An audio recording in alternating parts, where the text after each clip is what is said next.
বলা হচ্ছে স্পেনের বিপক্ষে ফাইনাল ম্যাচ খেলতে নামার আগের রাতে যেন লিওনেল মেসিদের এক প্রকার হুমকি দেওয়া হচ্ছিল।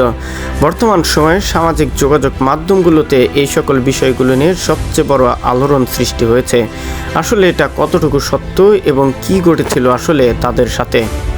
Argentina football federation coach Lionel Scaloni খেলোয়াড়দের বক্তব্য বা রয়টার্সের মতো আন্তর্জাতিক সংবাদ মাধ্যম এমন কোনো তথ্য প্রকাশ করেনি যে স্পেনের বিপক্ষে ফুটবলের আগের রাতে আর্জেন্টিনা দলকে ড্রেসিং রুমে হুমকি দেওয়া হয়েছিল বা কোনো সংবেদনশীল ঘটনা ঘটেছিল তাদের সাথে।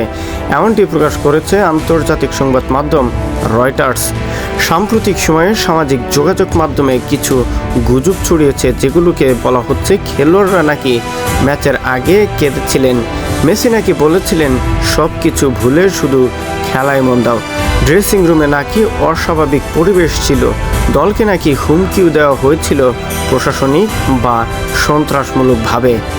কিন্তু এসব দাবির পক্ষে কোনো প্রমাণ বা সরকারি নিশ্চিতকরণ নেই। এগুলো মূলত সামাজিক মাধ্যম ও রেডিটের জল্পনা কল্পনা। নির্ভরযোগ্য সংবাদ মাধ্যম এগুলোকে সত্য হিসাবে এখন পর্যন্ত প্রকাশ করতে পারেনি। নির্ভরযোগ্য তথ্য অনুযায়ী ফাইনাল ম্যাচকে ঘিরে নিরাপত্তা ব্যবস্থা ছিল অত্যন্ত কঠোর, কারণ এটি বিশেষ নিরাপত্তা মর্যাদাপূর্ণ ইভেন্ট ছিল। ম্যাচ শেষে দুই দলের খেলোয়াড়দের মধ্যে সংঘর্ষ হয় এবং সেই ঘটনার তদন্ত শুরু করে আন্তর্জাতিক ফুটবল ফেডারেশন। সামাজিক মাধ্যমে এমন দাবি ছড়িয়েছে যে ম্যাচের আগে আর্জেন্টিনা শিবিরে অস্বাভাবিক পরিস্থিতি ছিল, তবে এখন পর্যন্ত ফিফা বা কোনো নির্ভরযোগ্য সংবাদ মাধ্যম এ ধরনের দাবি নিশ্চিত করতে পারেনি।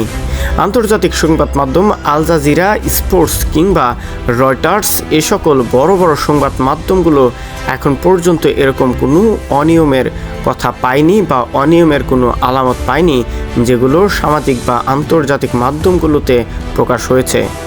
আসলে কিছু কিছু ঘটনা যেগুলো সাধারণ কিছু মানুষের কারণেই অনলাইন সোশ্যাল মিডিয়াগুলোতে গুজব হিসেবে ছড়িয়ে পড়েছে।